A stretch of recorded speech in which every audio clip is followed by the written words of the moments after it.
Officer down! I repeat, officer down! Welcome back to 1033. This is your host, Nathan Kapler, a podcast created for a first responder by a first responder. If you are not a first responder, you still are welcome. This podcast is aimed directly at trauma and post-traumatic stress disorder. PTSD is complex and often misunderstood. Our brave men and women who serve our communities often end up with behavioral and psychological issues as a result of experienced trauma from their careers. My goal is to share what I know, my personal experience with PTSD as a retired police officer, and continue to advocate for mental health while providing support to those still in their careers. This podcast is not a substitute for professional medical help, and I strongly suggest if you are in fact suffering, you seek out professional medical advice. Please join me on this episode as I continue to expose the reality of PTSD challenges. I hope you enjoy this week's episode. Welcome back to 1033. Today, I am honored by Matt Johnston. He is here. He is involved with the mental health community, but he does also many other things outside of that. Matt is a firefighter with over 10 years of professional firefighter experience. He's been to over 3,500 calls, and he is also a registered clinical counselor. Matt, it's an absolute pleasure to have you here today. How are you? Great. Yeah, thanks, Nate. It's glad to finally connect with you. Been looking forward to this for a while. Absolutely. You and I crossed paths a few years ago and through a mutual friend who is also a fighter. And it hasn't been until now and I've seen a lot of your social media accounts start to really blow up with some of the work that you're doing.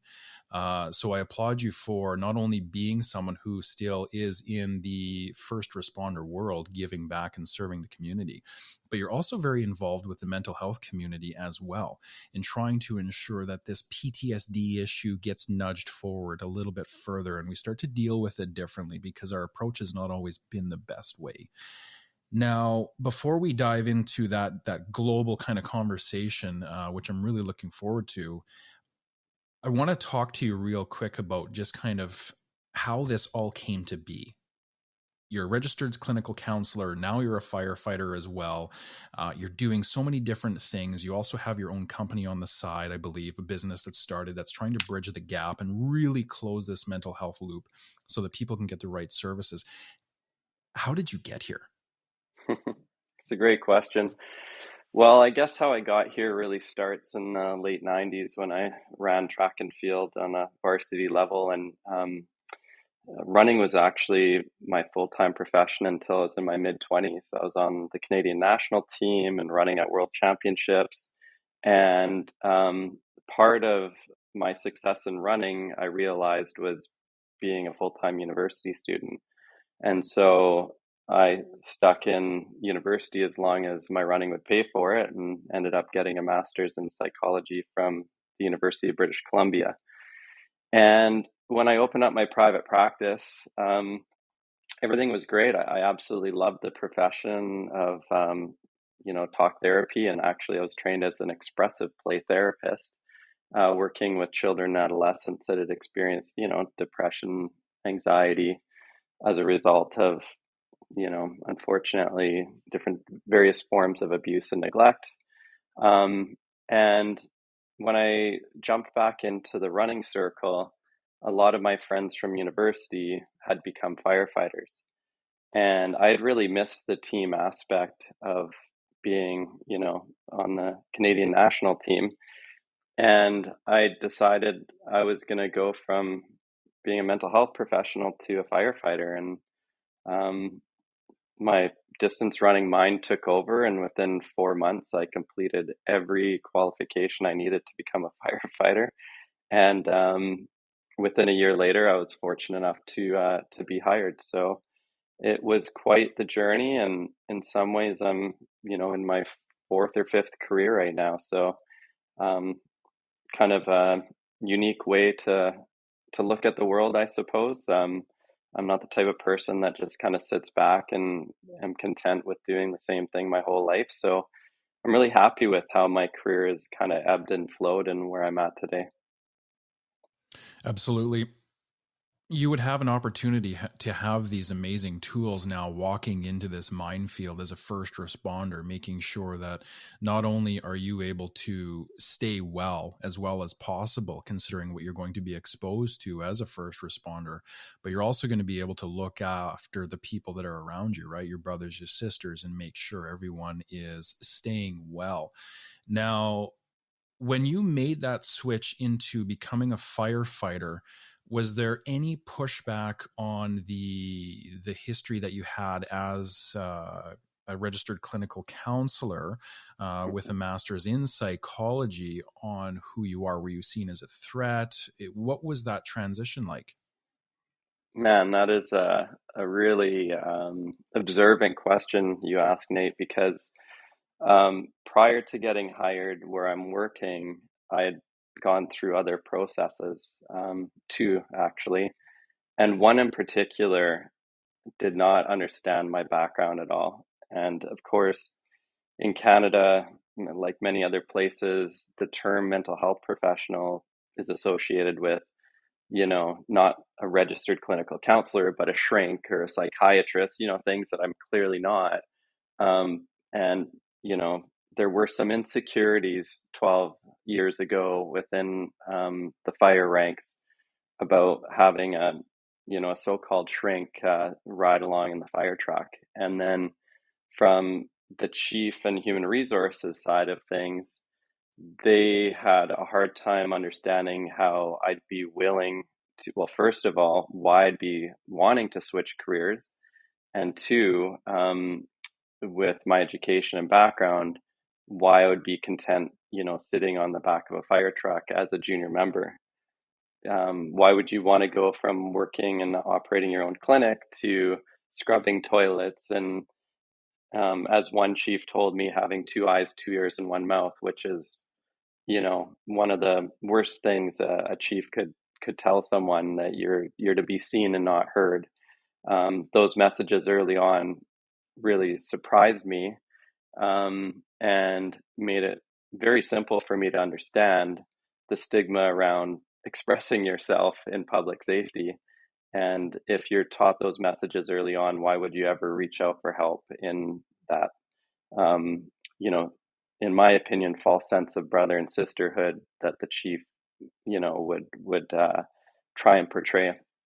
So I was really happy that I didn't get the job at that particular fire department, but um, starting from scratch in public safety at 34, I loved it. It was fun. It was a game to play. Everyone knows that there's a game to play in public safety to kind of earn your stripes, so to speak. And in 2 or 3 or 5 years, those roles are put on, by more junior members. So it's temporary. So it was a fascinating change. The public safety culture has changed a lot since 2011, when I had that negative experience, and it's changed for the better. It's something that I'm happy to be part of, a new and exciting change. And again, amazing. I kind of wondered how the process of you getting into the mental health profession and then later on the firefighter would go for some of the old guard that's there, right? Mm-hmm. That maybe sees you as the enemy or the threat. And it's not like that's even necessarily a bad thing, but it just speaks to a complete lack of awareness around this issue of mental health. And for a fire chief to have this opinion of someone that you have 2 eyes, 2 ears, and 1 mouth, I'm guaranteed that for one, that's a completely insensitive comment, and it doesn't foster any kind of or promote any kind of well-being within the workplace. Mm-hmm. But I also kind of understand where he's coming from, and I'm not going to blame him for the comment, but I'm going to venture out to say that man most likely didn't have the awareness or the education behind him to really truly understand what some of those words were really going to do on the receiving end of giving them to yourself, right?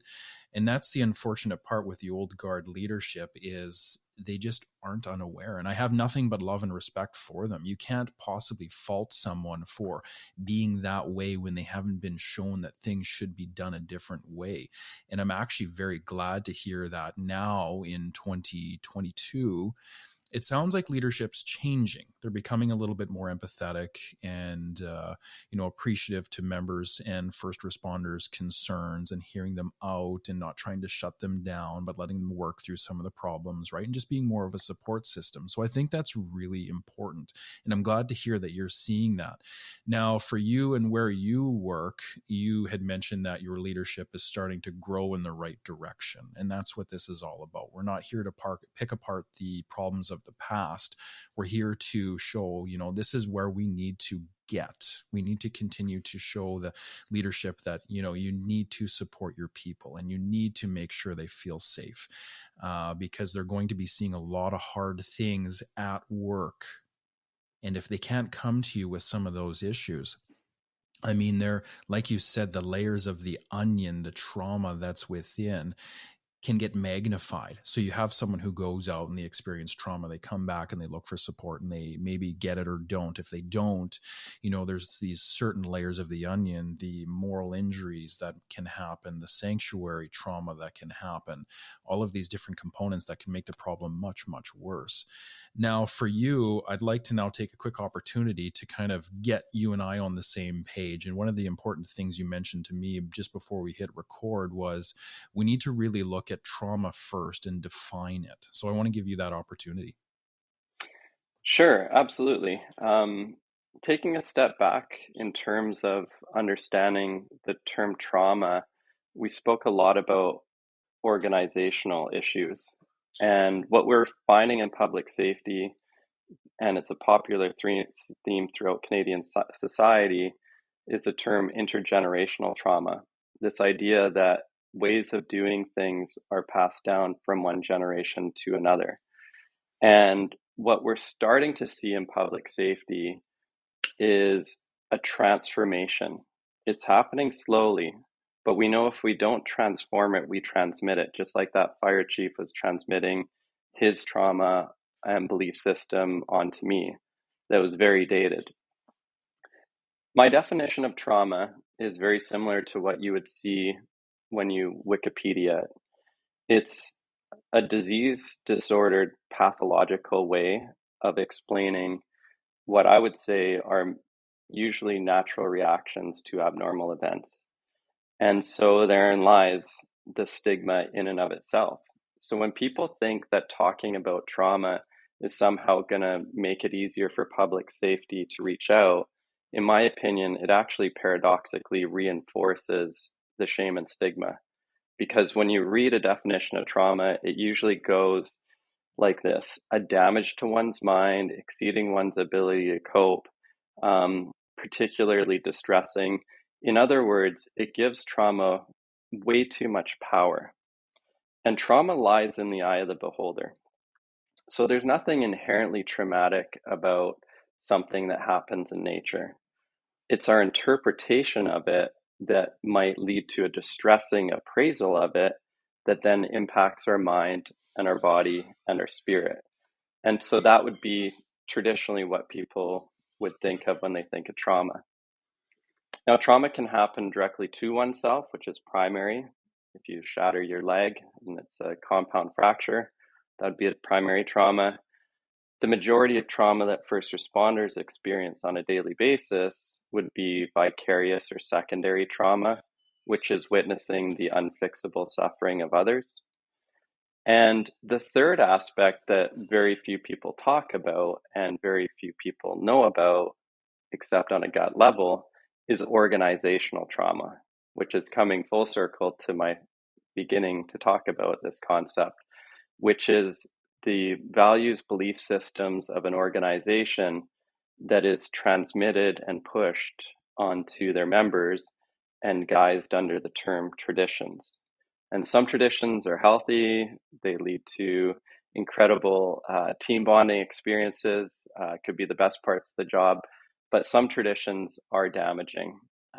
And so we're in a transition within public safety in Canada where traumatic encounters could be buffered with new and healthy traditions and old guard stuff that might have been working, or it could be magnified by significant challenges within an organization that are doing things because that's how it's always been done. And that's what public safety in Canada is all about, is doing things how things have been done, according to operational guidelines, traditions, the mandate of the organization itself. It serves a purpose, but in general, it's something that public safety organizations would be wise on reevaluating and saying, how well is this working for employees' mental health and well-being? And that's the emotional intelligence side of the job that tends to lack quite a bit in public safety organizations, because we've been trained in black and white decision making, which, by the way, is considered a cognitive distortion in cognitive behavioral therapy. Looking at things in terms of shades of gray is enticing, but it's not functional in public safety. There's certain operational guidelines, protocols on how to do things. Questioning your captain or your superior on how to do things is not going to serve you well. And this is really my mission, is to train civilian healthcare providers to understand that some of the stuff that they were trained in psychology doesn't really transfer over well into public safety. Whether it's identifying your practice as trauma-based, again, you're going to reinforce a lot of apprehensive feelings about reaching out for support.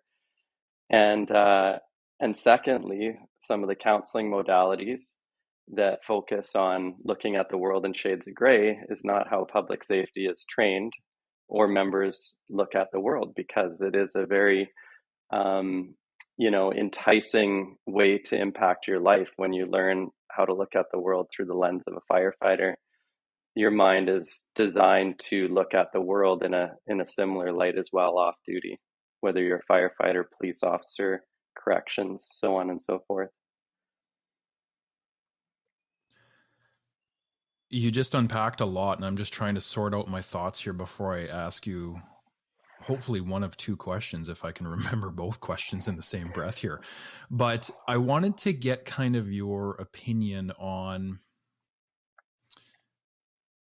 or at least your global perspective on, how does trauma, say, impact, say, a firefighter, and what's the difference between that and, say, maybe a paramedic or a police officer or a corrections officer? Because now we're getting into a different landscape where, because we understand trauma through your definition so much better, just the way you've defined it.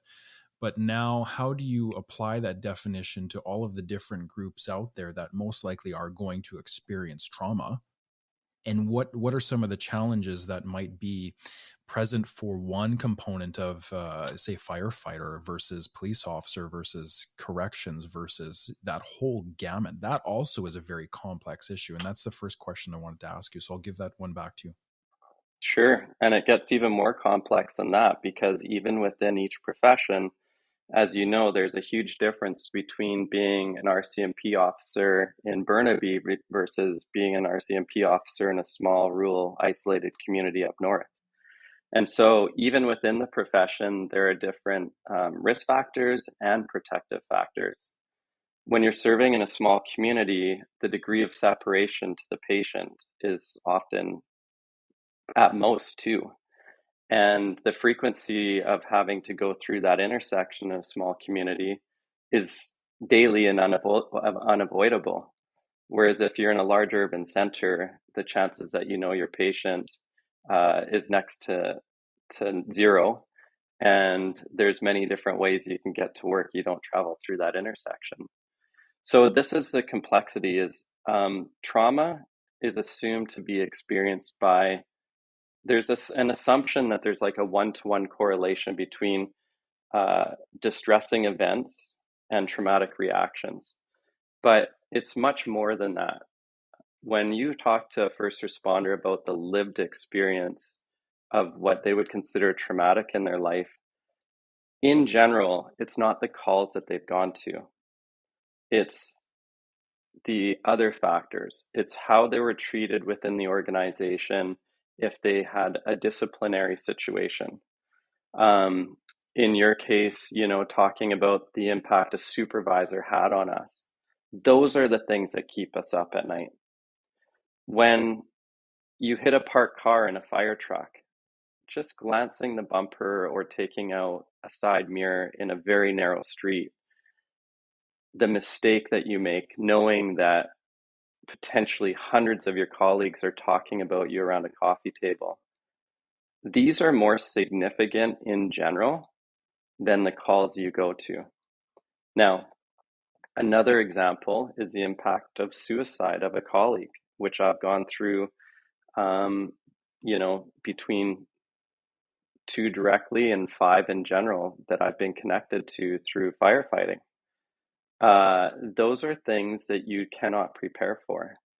Those are things we have no training for.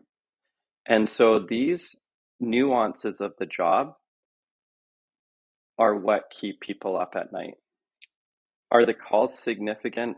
Absolutely. But when you look at the impact of sleep debt with organizational stressors, that is really what's leading to high levels of psychological injury, combined with the cumulative impact of call after call and potentially having, the criteria, one or more of the terrible 10, death of a colleague, death of a child kind of calls that you go to. Of course, those fill your bucket pretty quick. So that is the lived experience side that I don't think a lot of light has been shed on in public safety, that the scrutiny or the making of mistakes on the job has on one's mental health. The choice to not be vaccinated if you're a member of public safety, the organization stress that people who are non-vaccinated went through on the front lines made national headlines. And the damage that does when you realize that the so-called brother and sisterhood that you thought you had is now perceived as false. So now we're getting into more of the moral injury side of the job, which is separate from post-traumatic stress, but is often diagnosed as PTSD. And again, this is where the mental health field really lacks in terms of understanding the lived experience of an injury, because as first responders, there's this confirmation bias that, if you're struggling with traumatic incidents or stress reactions, then we got to put you into this diagnostic criteria called PTSD. And that is such a misleading, dated, disordered pathological approach that I think has caused more harm than good for the vast majority of people that have struggled. Having said that, I'm not minimizing anyone's particular struggle, but to feel like you're living a disorder because you've had what I would say is a normal reaction to a series of abnormal events, really is doing a disservice to our most vulnerable members. And I don't understand how human healing works when someone has their brokenness reinforced through having a label that's called a disorder. And so, like one of my colleagues said, we've outsourced trauma in the society to a certain select group of individuals, first responders. We, as first responders, were pre-screened to be selected and recognized as some of the most resilient individuals in society. And yet we have nearly half of us struggling. That doesn't make sense. When you go through a 9-month hiring process, or you go to RCMP depot and you're pre-screened, or you go to Quebec as a CBSA officer, and you're sacrificing friends, family, for months to get through this, we are all hired highly resilient, and something happens along the way. And there's a number of factors that happen. Yes, exposure to trauma. But what we don't talk enough about is the impact sleep that has on our mental health, and also the role of organizational stressors. And yes, the chief ranks, the exempt staff are the easy targets to say they are the perpetrators, but there's also people, colleagues on the front line that can either buffer or greatly magnify the risk factors on the job. So we're in this together. This is the solution to this is collective resiliency, recognizing that we may not have control over the larger organizational culture, but we have control over our minds, thoughts, feelings, behaviors, and hopefully the people we work closely with understand that we can master our mental health too. And so two members or 4 firefighters at a fire hall struggling together, now that struggle is divided by 4. The shared understanding that this is a common issue among the group of us allows us to feel connected and allows us to feel less isolated and less marginalized individually. And when we talk about certain risk factors, one of the protective factors about firefighting is the proximity to your coworkers, that collective resiliency that can happen. And I find tremendous potential in harnessing that energy to creating a new chapter in public safety.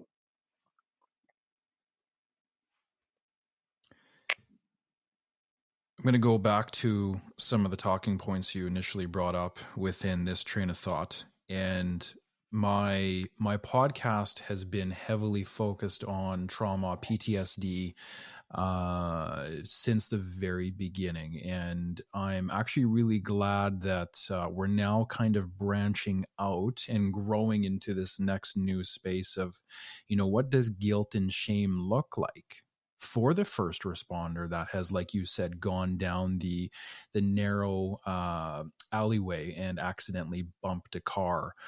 How am I going to be perceived by my peers, the brothers that I absolutely trust with my lives, the sisters that I trust with my lives?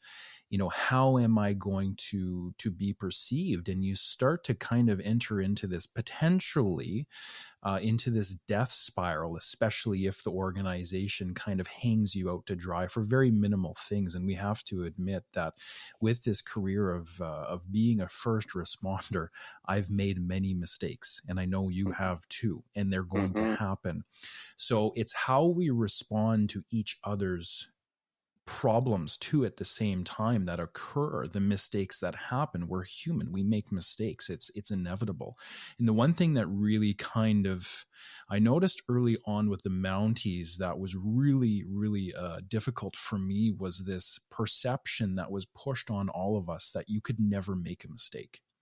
And that too was something that was really difficult in the beginning to, I guess, almost in a pill form, swallow it, right? Like, how do I approach perfection as a police officer and never make a mistake? And you're held to such an incredibly high standard. And that standard, for the most part, actually is internal too, as well, right? So you tend to beat yourself up now when you're making these mistakes. And it's something that, we're breaking away from trauma talk a little bit, which I think is really healthy because so many of us are going to be listening to this. And thank you, Matt, for bringing this up. But there is so much guilt and shame that's outside of the trauma, the fear of judgment, the possible loss of support of your peers. And you're going to enter in possibly into this mental death spiral of beating yourself up over something that's actually quite insignificant. So that in and of itself, and I wanted to dive into this a little bit more and really kind of showcase this topic that you brought forward because it's so important, so important. And from my own perspective, what I've seen as a Mountie is When you're a GD guy, you're doing your thing out in the field and you're alone and you're kind of that lone wolf tackling the calls, whatever the case is. A lot of times there's a lot of struggle that happens in that environment. You're kind of removed from a team. I've had this amazing sit down conversation with someone who was on ERT for years. And I mean, these men are different caliber human beings. But the fundamental part of how they approach what they go through, because I mean, they're really getting thrown into trauma and some very, very massive dynamic calls with a high risk for extreme violence. They're all okay. It's the guys that are on GD that are suffering the most. They don't have anybody to turn to. And I was talking to him and I said, why is it that the ERT person, the one that goes through the most trauma, seems to be okay? And he said it's because of the brotherhood and the sisterhood that's there. It's the people behind them that when they start to see someone start to suffer, they take that suffering and they say, hey, share it with us so we can walk through this with you. And when you have that support, I mean, mental health challenges become so much more simple. The other aspect of some of the things that you talked about too, and I have to agree with you, is the disservice of how we've taken this approach to lumping so many people into a toolbox or a tool chest of broken toys, PTSD. As soon as you get that diagnosis, it can be incredibly harmful. When I was first diagnosed, the first thing I did was go and read, what is PTSD? What are all the symptoms? And I mean, you can definitely, and I know you can do this too as well, Matt, you can start to argue, you start to read about these symptoms. There's actual, I would think, a very small window of opportunity where you can start to maybe create some of those symptoms too as you're reading them. You're starting to look for them now, right? Of course, yeah. Right? And you're starting to you're starting to them. reflect on your worst calls and, oh, that dream I had last week, is that related to a call I've experienced? And now all of a sudden, these so-called, in their definition, intrusive thoughts and impact on sleep and, night terrors or whatever you want to call them. Now all of a sudden you start to introspectively look. And even healthy first responders that don't struggle start to go, well, how come it doesn't bother me? Should it bother me now that I've read this? And so we can talk our way into this for sure. Absolutely, Nate. Society, whether you're a civilian or first responder, when you read the diagnostic criteria for PTSD, we could all look at that and think about our childhood experiences or significant life events from a trauma lens and go down that rabbit hole.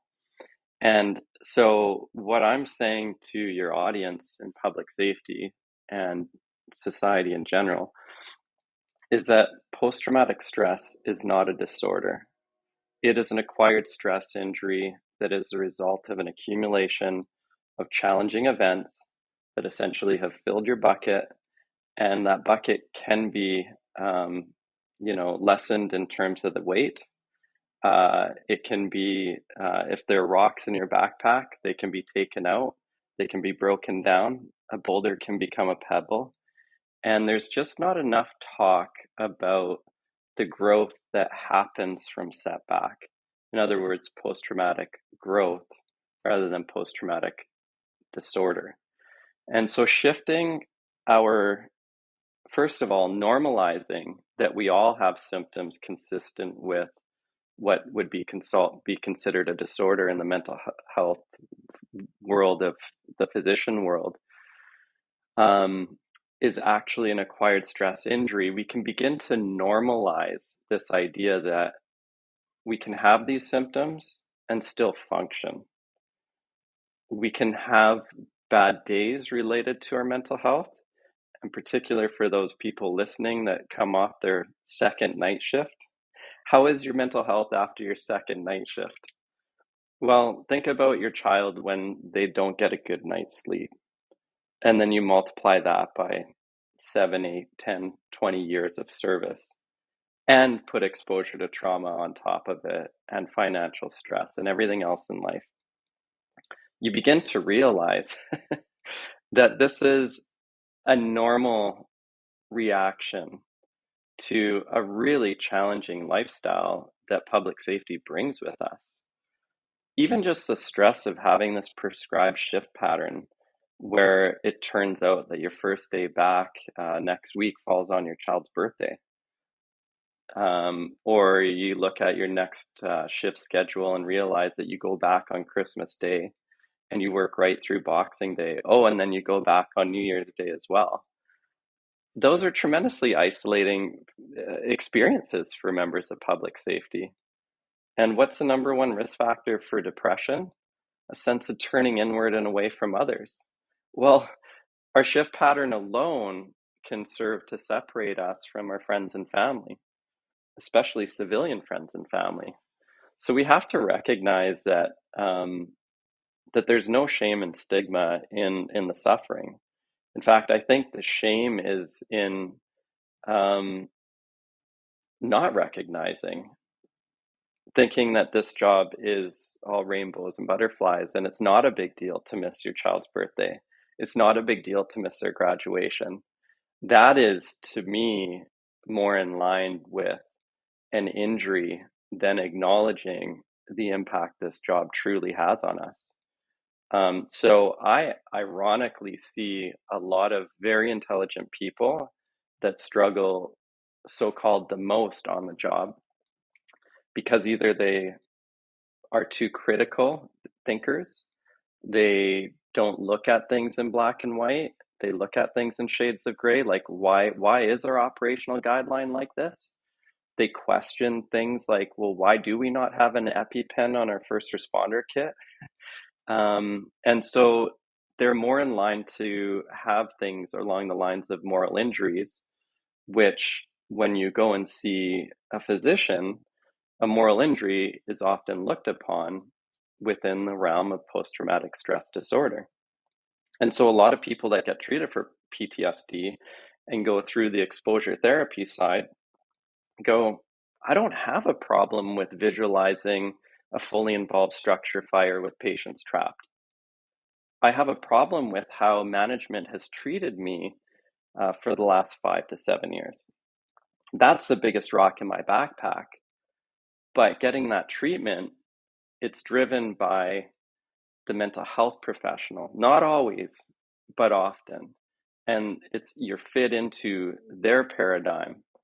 Whereas the key to really good treatment is to be able to understand the nuances of someone's struggle and recognize that sometimes the majority of their stress injury is related to feeling marginalized or picked upon within the public safety organization that they're in.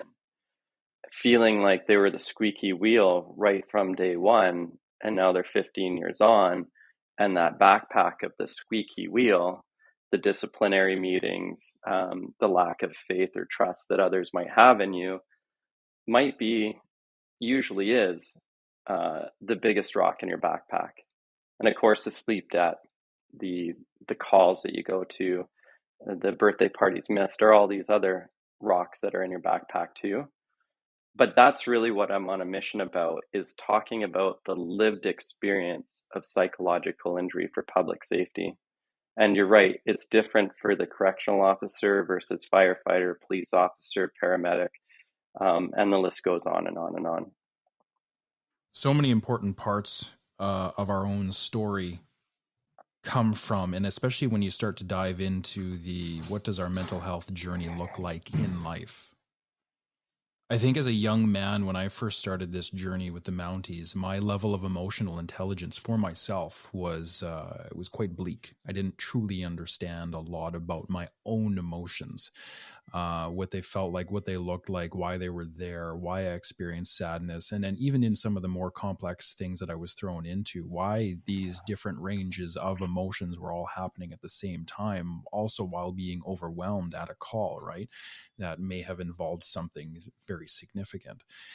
And I love how you talk about, trauma is this thing that we go through, our own emotions, the struggle within, and how to break apart the emotions eventually and put them in the right places. And kind of, our mental health is really, really important, but there's also this body connection too. It's not just mental health really is a body mind connection experience. And I think going into the profession, when I started to hear a conversation around mental health, I thought solely about the mind, the brain. And I didn't truly understand that, this could also be degraded, or there could be an impact to the mind as a result of some of the complex emotions that you would be going through as a first responder, because that too has an impact on how the mind works and how the body's operating and the connection between the two. And I'm not going to go too far down that rabbit hole, because one, I think you probably have a ton to say on that whole component of the body, and I think it's something that really needs to be thought about for the first responder. Is as you walk into this situation, and I mean, we've highlighted the issues of trauma and organizational issues, the sanctuary trauma that can exist within, the moral injuries that can exist within, all of the small pebbles that could be around, right, with the missed opportunities for loved ones, for dates, connections with a prospective partner, missed Compassion opportunity, fatigue. right? Compassion fatigue. There's so many layers of this conversation. We could go on to name, so many different aspects of this for literally hours. But you've really got to own your mental health journey and ask yourself, where are you? And have the proper perspective of your mental health, as far as it's not the trauma that you go through and the PTSD that you may be diagnosed with, yes, is a part of the mind, but it's also a whole body part of this experience. And you really have to, in order to heal and to start to move away from, say, the diagnosis, which I agree with you, I think we need to change how we deal with that. I'm not too sure what the solution is on that, because there's going to be some people that do need to be diagnosed, and there are also probably a lot that shouldn't, and we can nudge them along in the right way, right, and educate them on how to properly talk about the struggle that they're going through. Because I think for me, and where I'm going with this whole train of thought, is that for me, when I first went in to get mental health help, when I knew I wasn't feeling well anymore, I didn't know how to talk about my struggle. Of course not. And how old were you when you were hired, Nate? 21. Exactly. So you were very early on, out of adolescence, trained to function over feeling. In my opinion, the start of your stress injury, when it's work related, began in recruitment, where you were given similar messages, maybe never heard the words of the 2 eyes, 2 ears, 1 mouth, but essentially this idea to be seen and not heard. And then you were taught a very black and white style of thinking in terms of how to maintain your safety on the job as a frontline police officer, how to correctly apply the necessary laws. And essentially, what you're taught is to function over feeling. In other words, 280 million years of evolution is what your organization wanted you to override. Why? Because we have, as many people know, these fundamental stress responses. Traditionally, they're called the 3 Fs: fight, flight, freeze. Well, let me ask you this. As a firefighter or a police officer, what are our options? Can we freeze? Can we run away? Or do we have to fight? We have to fight. It's in my job title. In other words, we have to override 2/3 of a primitive stress response to engage at all costs. We are trained to engage. And that is the beginning, in my opinion, of an acquired stress injury, which has been often portrayed as post-traumatic stress disorder. But that's what I mean by it being a normal reaction to a very abnormal series of events within culture and society that we're exposed to. When we override 280 million years of evolution that has served to allow us to evolve to become where we are at today, there's going to be consequences. And that limbic system that we're constantly overriding, it is the horse. Our frontal cortex is the rider. And our limbic system can buck that rider off at any point in time. And we feel like we're losing our mind. Why? Because the limbic system and the frontal cortex are not well connected in our brain. Our limbic system can only whisper very primitive responses to our frontal cortex. And what did our training do? It almost always focused on the frontal cortex through analytical, higher level thinking. And then what ends up happening traditionally is we go to a therapist and talk about it, which talking is in your frontal cortex. Hence why talk therapy, the outcomes tend to be quite low, because we can verbalize the events. We can learn techniques on thinking, feeling, behaving, the negativity bias, all this kind of stuff. But we can't override or quell the limbic system through talking. We can temporarily through venting about it, but we often find ourselves going in circles. And I learned this well before firefighting when I was a mental health clinician and I was an EAP contractor who worked with firefighters. And they loved me because I'd let them vent because I knew that they needed to talk. They wanted to feel in control. They felt broken when they walked in, so they hid that through controlling the sessions. And I would wait 1, 2, 3, 4 sessions before we really delved into things. And every time they showed up, they chased their tail, just like they had the session before. And it felt great venting, but there was really no break of that traumatic, troubled thinking that kept people stuck. And so the art of mental health now, the challenge out there is for healthcare providers to design ways of working with public safety that breaks that, like you'd mentioned earlier on, reinstills a mind-body connection that can quell the restless mind and the nervous system, because that is the root cause of dysregulation. It's not about changing the way we think. It's about finding ways to quell the nervous system response so that we can get a solid 9 hours of sleep. Because just like I'd mentioned, when your child doesn't sleep well the next day, they might be colicky or tantrumy. And we know that once they have a good nap or a good night's sleep, they're going to usually come back to them being themselves. And the majority of public safety that struggle with mental health injuries, ask them how many hours of sleep they get per night. They're in chronic sleep debt. And sleep is fundamental to our mental health. And that's why we're seeing so much recreational use of things like THC and different sleep aids for public safety, because they're tired, but they're wired.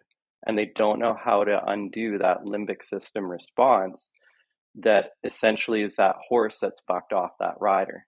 And it's a very, very scary place in the most severe of cases, because you feel like there's this dark cloud and it follows you wherever you go, and you snap at your wife and kids all the time, and you're not really sure why.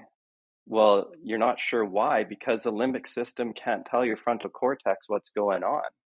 We feel it in a gut level. We feel it in terms of the restlessness. And unfortunately, that negative feedback, when we talked about the criteria for PTSD, the calls become magnified. The memories and the dreams become more vivid. And pretty soon, what started off as manageable and functional becomes debilitating to the point where we might miss shifts and feel like we're absolutely going crazy. And so that's where, unfortunately, our mental health industry tends to engage, is when we're at that stage. And that makes treatment much more complex. We see it in how much psychological injury claim is costing our worker compensation boards. We're talking like close to $200,000 on average per claim to treat a member of public safety. Why? Because by the time we finally reach out, we're in absolute crisis. Our life has fallen apart. And then 15 years ago, they'd come and see me and want to be fixed in 50 minutes, right?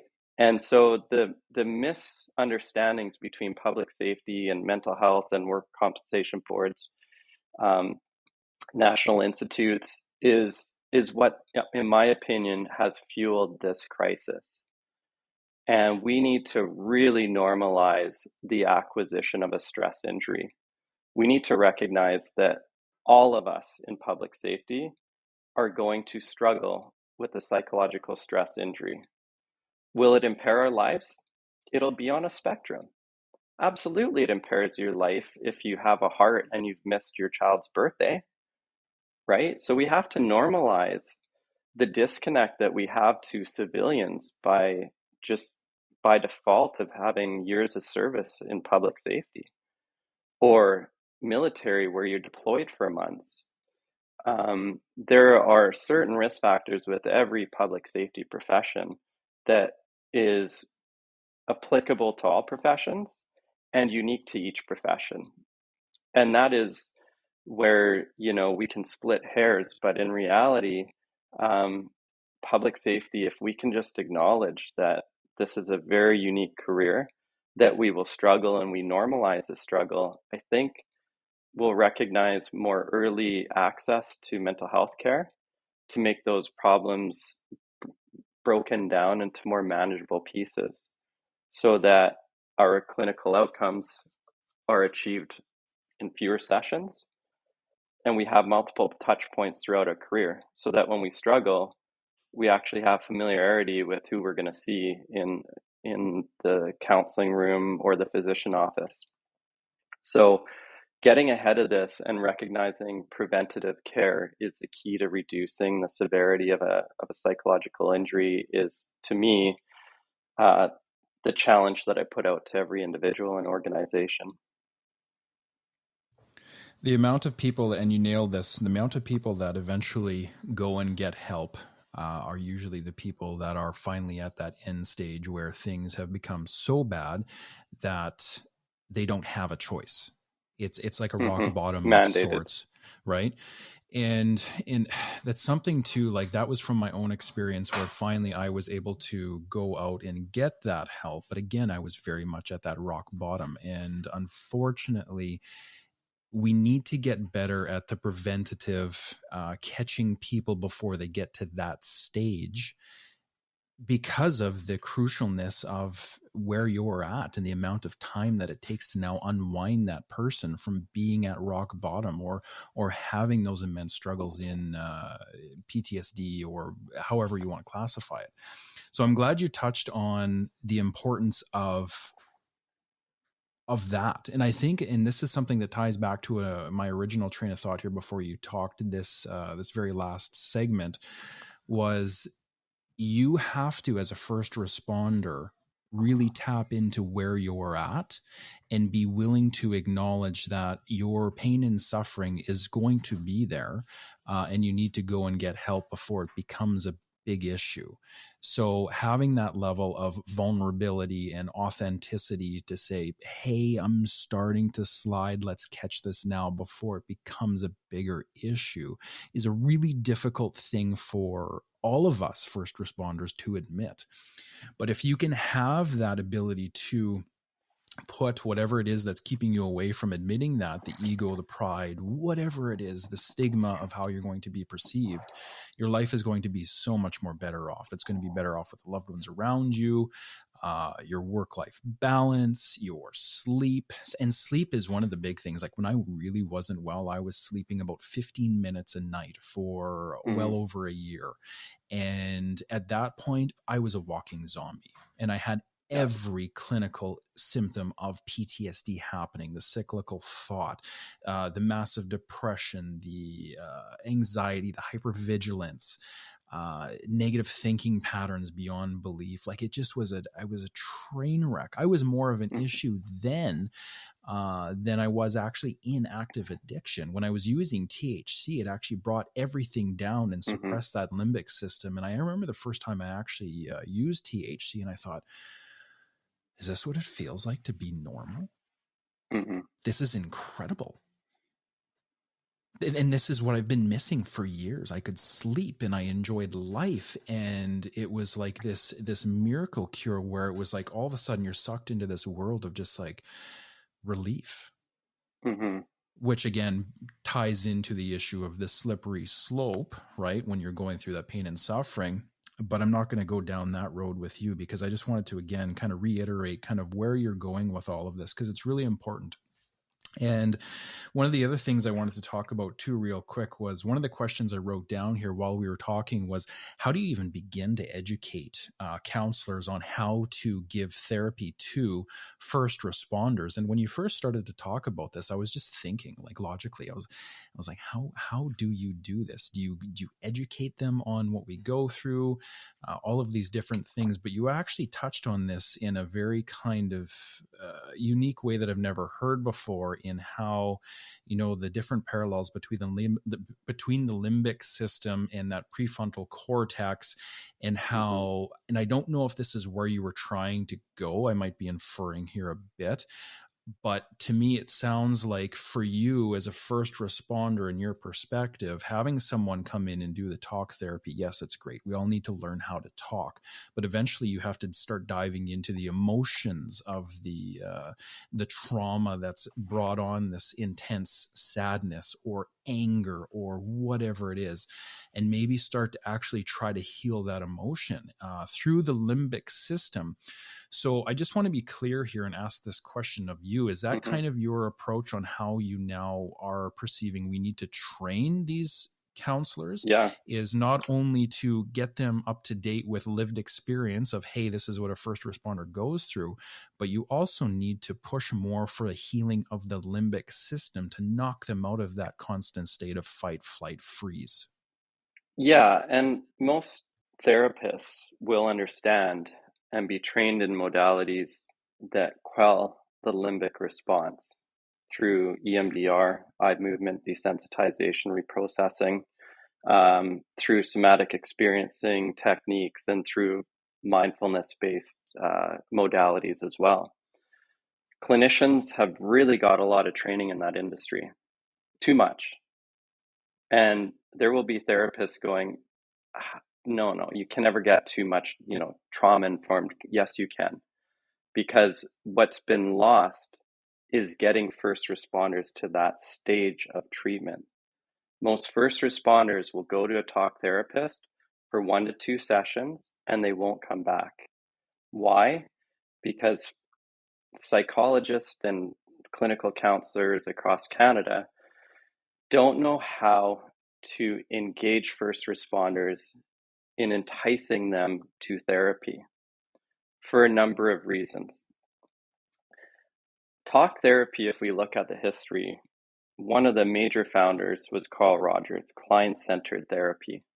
And his modality was essentially to meet the client where they're at and take their lead in terms of what they're speaking about. And that is a lost art within the modern counseling side for first responders. So what I'm suggesting is not more training in trauma-informed practices. I believe a lot of therapists have done that. And it's served to disconnect, in some ways, talk therapists from first responders.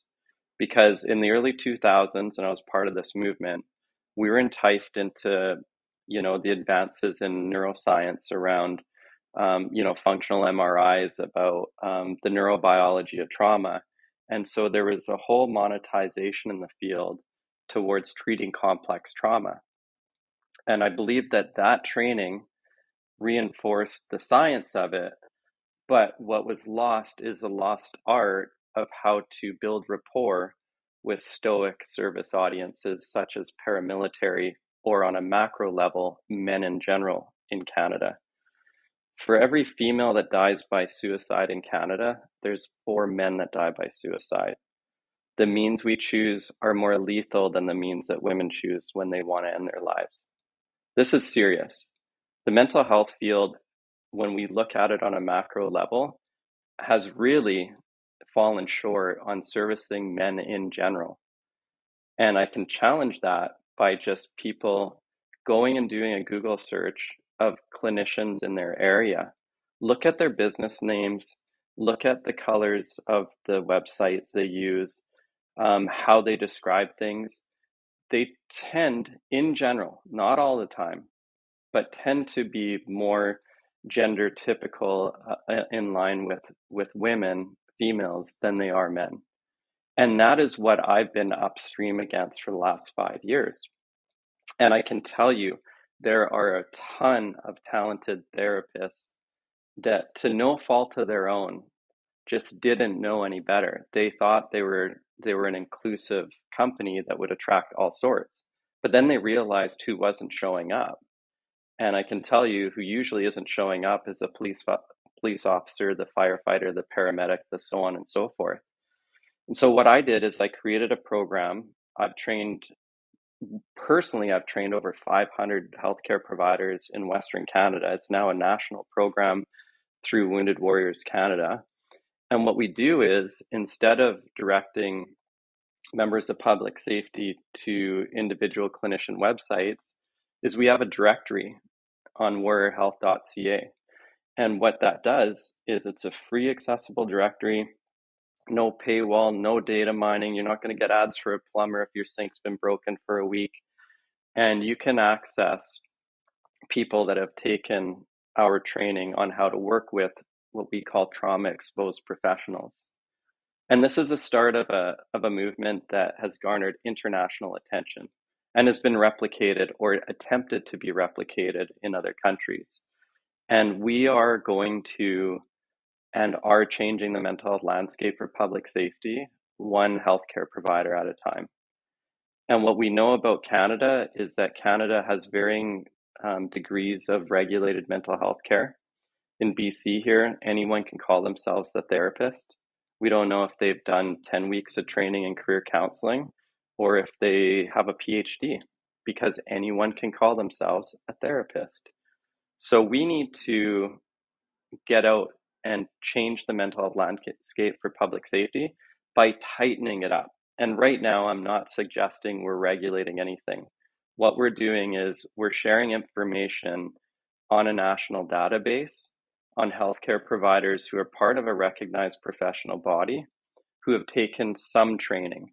So in other words, it's a network right now. But my dream over the years is that we'll continue to nurture this network through advanced training, hands-on experience in public safety of understanding what it's like to be in the boots of a firefighter, what it's like for a police officer to work through the night, and eventually create an accredited national association to essentially provide more regulated mental health care for public safety, so that when someone does reach out, there's a place to go. Because our conversation, when we're encouraging public safety to reach out, I'm sure there's listeners right now going, that sounds great, but what is Matt talking about? Where do I reach out? Where do I go? I live in a small city in central Alberta. I don't have a network of healthcare providers. Or the more common one is, I've tried our employee assistance program and the clinicians started crying the first time that I went to them, or they had no idea of what it was like to be a police officer. And my challenge to public safety is mental health professionals usually have arts-based backgrounds. Their training is pretty much the exact opposite of the training we receive as public safety. And there's not a lot of university courses on how to work with members of public safety. So usually, if you're in a situation where you have to educate someone and that clinician has the curiosity and the humility to want to learn from you, that is the key to sticking with therapy. It's different if the clinician's, rude to you, which I hope doesn't happen very often. But if it's someone that just is curious and wants to learn more about your profession, my advice is please stick with it, because that individual in the other chair has their own level of expertise, which if you give them a chance, they'll be able to shine. But public safety tends to have this very sensitive bullshit meter when they go into those offices, and we're looking for reasons to sometimes not even go back. We can say to our wives or our spouse that we tried it and it didn't work. And there's a lot of, reasons why we can cop out, just like, when we get injured and we have to go to physiotherapy and do those really lame, tiring exercises that you're like, does this even work? And it's the same in talk therapy as well.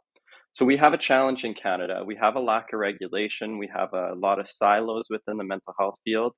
But I'm proud to say that Warrior Health, launched in the last year, and Wounded Warriors Canada is leading the way to making mental health more culturally competent for members of public safety.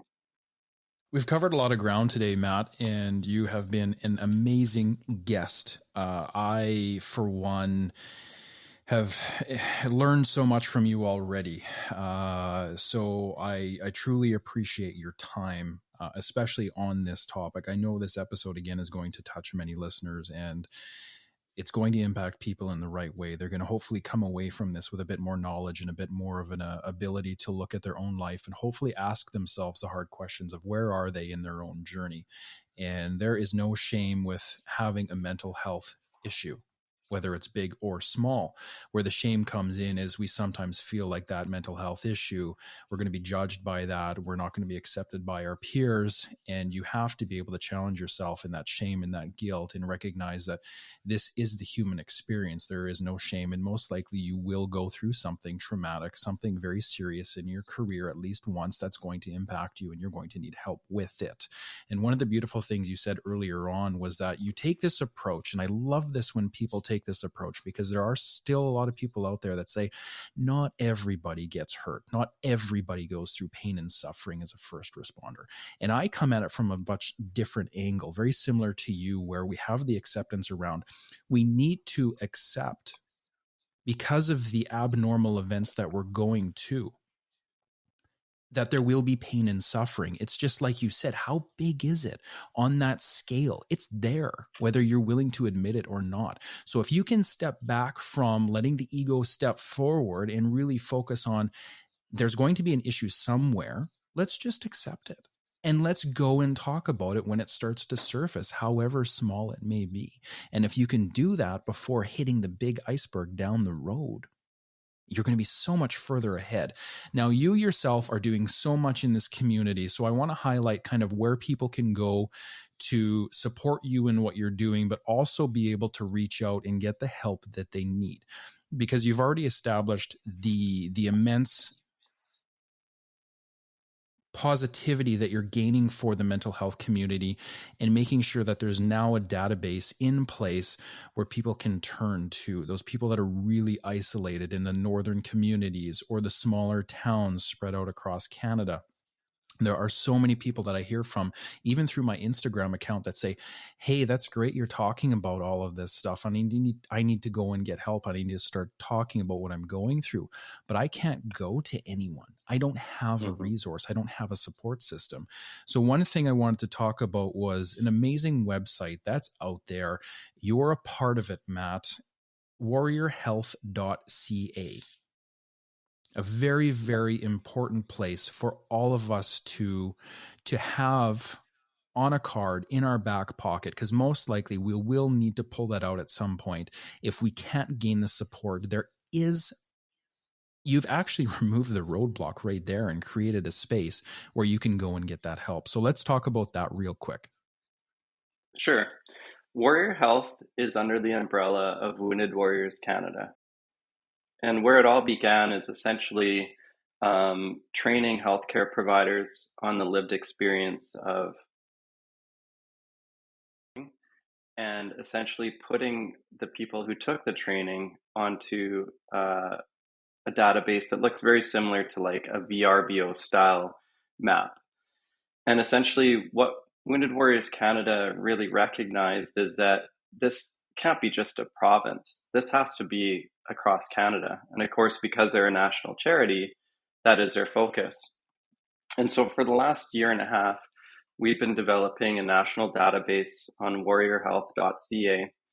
And essentially, when you go to that website and you click on being a uniformed service personnel, You agree to the terms and conditions, and then essentially it opens up a map of Canada. And you can zoom in by your community and find out who is in your neighborhood.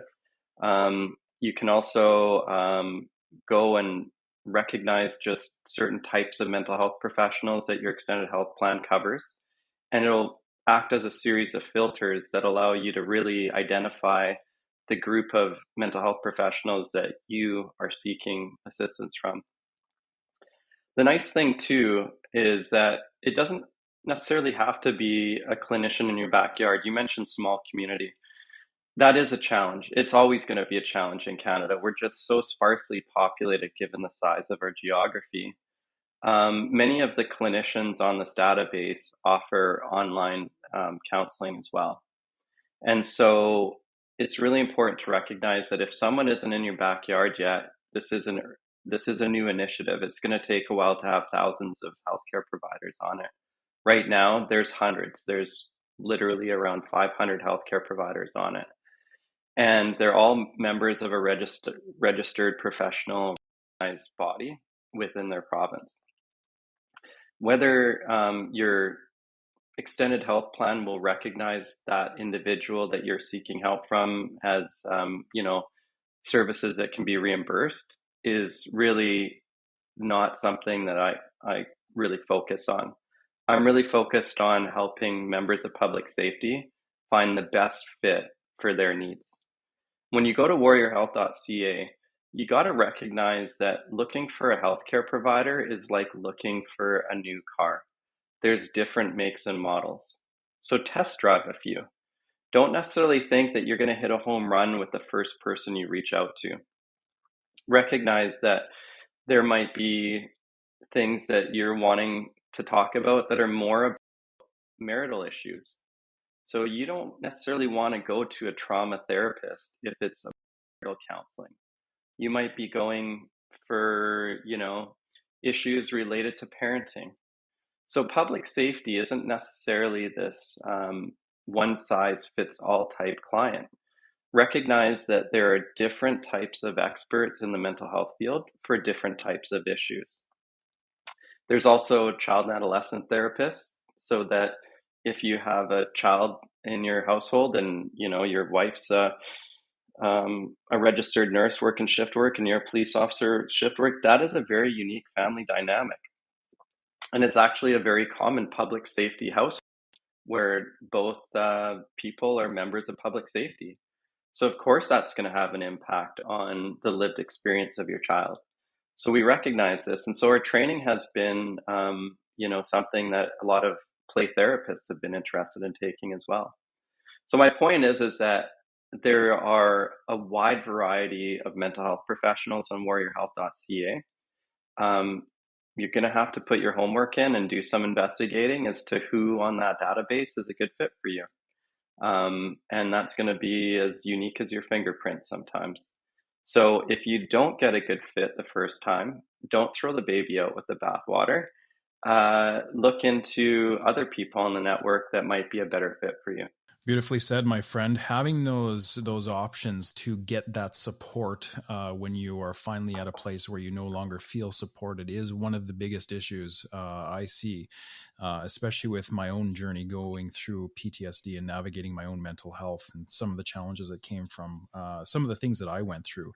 And anytime that you can remove the roadblocks, the very massive roadblocks that are in front of us, we just make that next step a little bit easier. So I really applaud you for being a part of that program.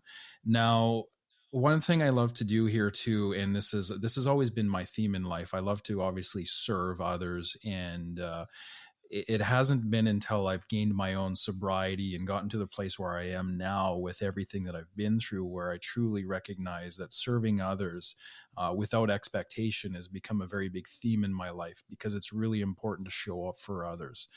And you never know where that's going to lead, that connection with others. So one thing I wanted to touch on real quick is, how do we do that for you? How do we help support Matt in this journey.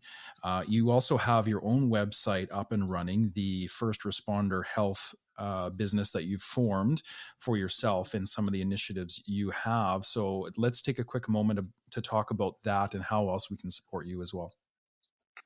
Yeah, well, First Responder Health, delves into training healthcare providers on how to work with first responders. We also do wellness programs for fire departments in particular right now.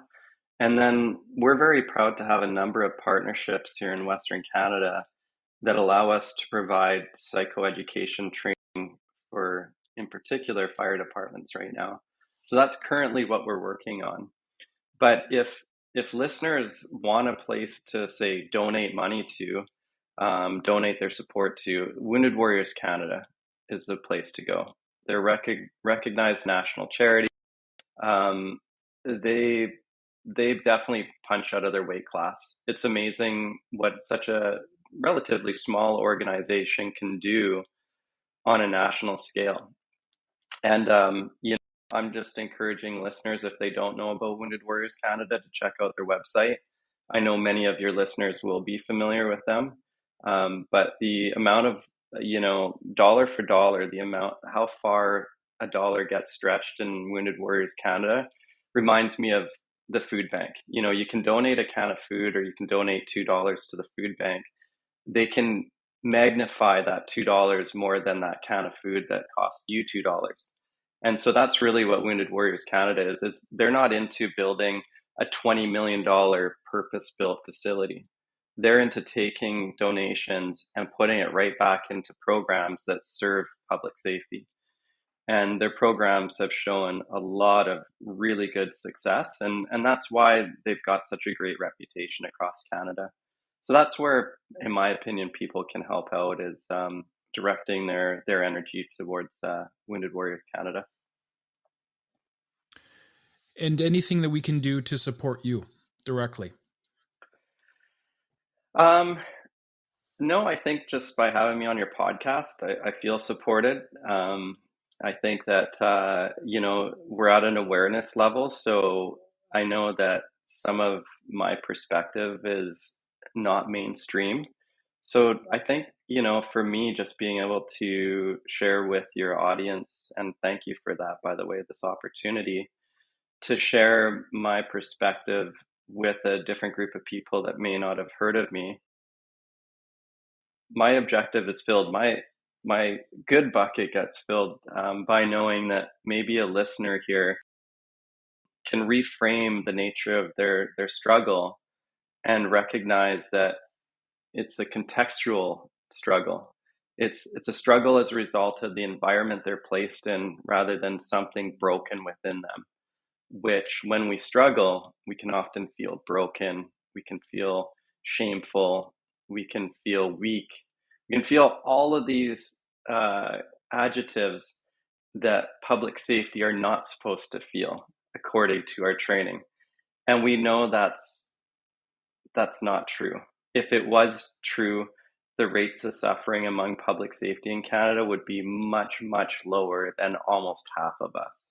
I truly hope that a lot of people tune in to today's episode and listen. Matt, I want to close this off and give you a quick moment to end off with any kind of closing remarks that you might have. I normally tend to try and, let a person have something at the very end where they can maybe give some hope to some of the people that might be in the struggle or the suffering that comes from first responder work. I'll give that to you. But before I do that and before we wrap this up, I wanted to say thank you from the bottom of my heart for your time. You've taken time away from your loved ones, from your hectic life as you wear many, many hats. So the time that you've spent and invested here is for that end user who is listening on the other end. So we truly appreciate you and your time. Thank you. Yeah, thank you. And, I guess my final words or comments regarding, maybe a listener out there that's struggling is that, it's a confusing place to be, the nature of the struggle. I've been there myself. It's not, something we can sugarcoat, but recognize that your struggle, no matter what it is, someone else has a very similar reality that they're faced with. You're not in this alone, even though you might feel alone within your department or your organization. And no matter how severe the struggle is, there's always hope. And if you can really challenge yourself to give outside healthcare providers in Canada a chance to help you and use their expertise and use their tools to get better, no matter what part of the struggle you're in, there is hope to get further into the green, further into the idea that we're thriving and not just surviving. So I hope that people get the help they do, and that Warrior Health can serve as an employer if they feel kind of lost in the process of seeking out culturally competent mental health care. So thank you for your time. Everybody, that's Matt. He is a human that I have not met too many that walk the shoes that you fill. So thank you for everything that you're doing, not only from a firefighter, first responder perspective, but also the mental health community that you are lighting on fire and the change that you are creating. So we are going to end it here today, but I can honestly say that my appetite to have further conversations with you on the podcast in upcoming seasons is definitely there. So I think we're probably going to hear from Matt again. So for now, everybody, much love. I send my best wishes to you. A truly riveting episode. Matt, once again, thank you. Thank you. Thank you for joining us on Season 2. If you are a first responder with an incredible story into post-traumatic stress, please reach out and connect with myself. Season 2 is based on your story.